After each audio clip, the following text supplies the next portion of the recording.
If E is the electronic charge, c is the speed of light in free space, and h is Planck's constant, the quantity 1/4 pi epsilon naught E square upon में hc has dimensions of।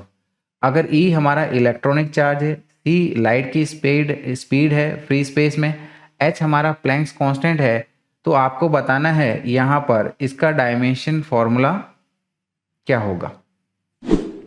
तो dear students, यहाँ पर ये epsilon not, इसका dimension formula हमें पता है? बिल्कुल नहीं पता है। निकाला जा सकता है? बिल्कुल निकाला जा सकता है।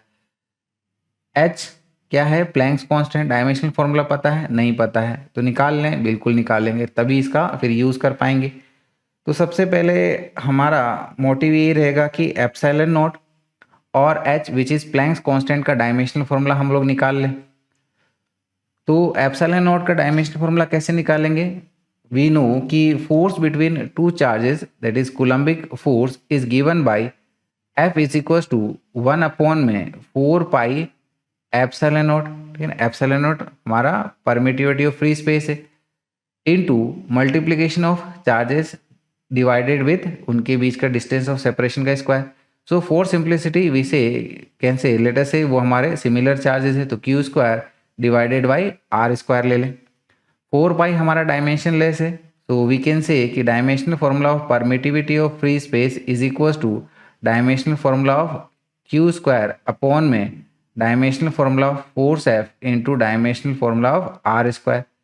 क्यू हमारा चार्ज है, यानी कि इसका डायमेंशनल फॉर्मूला आ जाएगा हमारा ए टी, तो इसका स्क्वायर है तो ये बन जाएगा ए स्क्वायर टी स्क्वायर इस तरीके से, डिवाइडेड विथ फोर्स का dimensional formula which is M L T minus two, r square, तो ये हो गया डायमेंशनल फॉर्मूला L2।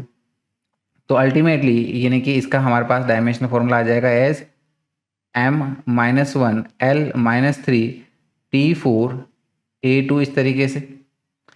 अब आ जाते हैं हम लोग h का डायमेंशनल फॉर्मूला सॉल्व करने पर। h that is Planck's constant का डायमेंशनल फॉर्मूला हम लोग निकाल सकते हैं by using a fact that we know कि energy in a photon is given by Planck's constant into frequency of the wave. So from here we can say कि our Planck's constant h is given by energy upon में frequency nu is equals to energy dimensional formula हमारा ml2 t minus 2 divided with frequency which is 1 upon time period, यानी कि इसका dimensional formula हो गया t minus 1, तो ये बन जाएगा अल्टीमेटली हमारे पास में ml2 t माइनस 1 इस तरीके से, राइट। तो अब हम लोग जो है इस इक्वेशन का डायमेंशनल फॉर्मूला निकाल लेते हैं। तो इस इक्वेशन का डायमेंशनल फॉर्मूला क्या हो जाएगा हमारे पास में 1 अपॉन में 4 pi epsilon not E square upon में एच सी।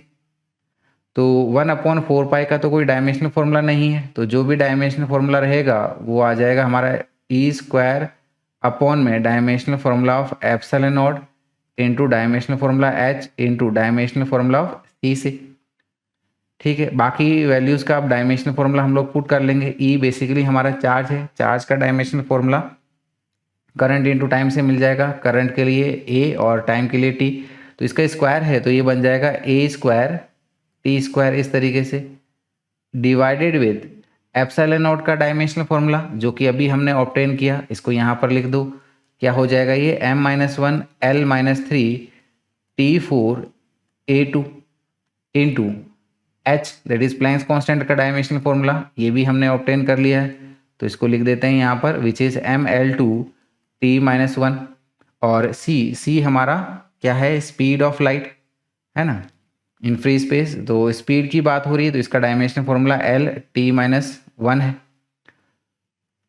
तो अब हम लोग सॉल्व कर लेते हैं इसको। तो देखिएगा न्यूमरेटर तो हमारा ये ए स्क्वायर टी स्क्वायर है, डिनोमिनेटर पे नज़र डालते हैं, ये m-1 और ये m1 एक दूसरे को कैंसिल आउट कर देंगे, L-3 L2 और ये L तो L3 हो गया, तो ये भी एक दूसरे को कैंसिल आउट कर देंगे। तो बच क्या रहा है यहाँ पर हमारे पास में T4 t-1 और ये t-1, यानी कि ये बच रहा है हमारे पास में T2, ए स्क्वायर एक ही टर्म है तो ये आ गया हमारा ए स्क्वायर, तो देखिएगा न्यूमरेटर और डिनोमिनेटर दोनों सेम टर्म है, यानी कि ये हमारा डायमेंशनलेस क्वांटिटी है, that is m0 l0 t0, ये इसका डायमेंशनल फॉर्मूला हो जाएगा। और इसको हम लोग हमारे ऑप्शन सी में ऑब्जर्व कर पा रहे हैं। So our correct answer is option C.